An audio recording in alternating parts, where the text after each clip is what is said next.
துணை முதல்வர் பதவி உதயநிதி ஸ்டாலினுக்கு வழங்குவது ஏற்புடையதல்ல என்றும் திமுகவில் எத்தனையோ மூத்த முன்னோடிகள் உள்ளதாகவும் அதிமுக பொதுச் செயலாளர் எடப்பாடி பழனிசாமி கருத்து தெரிவித்துள்ளார். சேலம் ஓமலூரில் செய்தியாளர்களை சந்தித்த அவர் தமிழக அரசு இதுவரை 3,65,000 கோடி கடன் பெற்றுள்ளதாக தெரிவித்தார்.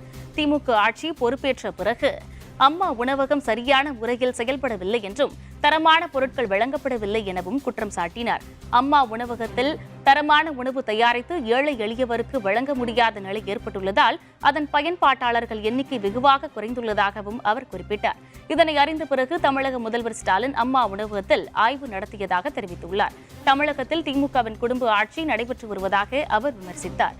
திமுகவில் எத்தனையோ மூத்த முன்னோடிகள் உள்ள நிலையில் அவர்களுக்கு ஏன் துணை முதல்வர் பதவி வழங்க முன்வரக்கூடாது என கேள்வி எழுப்பினார்.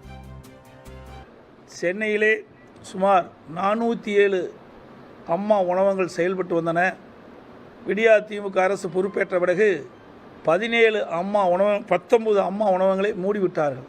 முதலமைச்சர் அவர்கள் அம்மா உணவகத்திற்கு ஆய்வு செய்வதாக அறிவித்துவிட்டு சென்று அங்கே உணவை அருந்தி சோதனை செய்திருக்கின்றார்.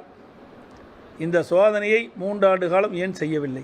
இந்த விடியா திமுக ஆட்சி ஏற்பட்ட பிறகு அம்மா உணவகத்தை சரியான முறையிலே நிர்வகிக்கவில்லை. தரமான உணவு மக்களுக்கு வழங்காத சூழ்நிலையிலே, தரமான பொருட்கள் வழங்காத காரணத்தினாலே தரமான உணவு வழங்க முடியவில்லை. எத்தனை அமைச்சர் இருக்கிறாங்க? என்ன திரு கருணாநிதியுடைய பேரன், திரு ஸ்டாலினுடைய மகன், அதற்காக துணை முதலமைச்சர் கொடுக்கலாமா? எத்தனை பேர் இந்த திராவிட முன்னேற்ற கழகத்தை உழைத்தவர்கள், எத்தனை பேர் அனுபவம் வாய்ந்த தலைவர்கள் இருக்கின்றார்கள், அமைச்சர் இருக்கின்றார்கள், அவருக்கெல்லாம் ஏன் கொடுக்கல? அது ஒரு குடும்ப கட்சியாக மாறிவிட்டது. குடும்ப கட்சி குடும்ப ஆட்சியாக மாறிவிட்டது.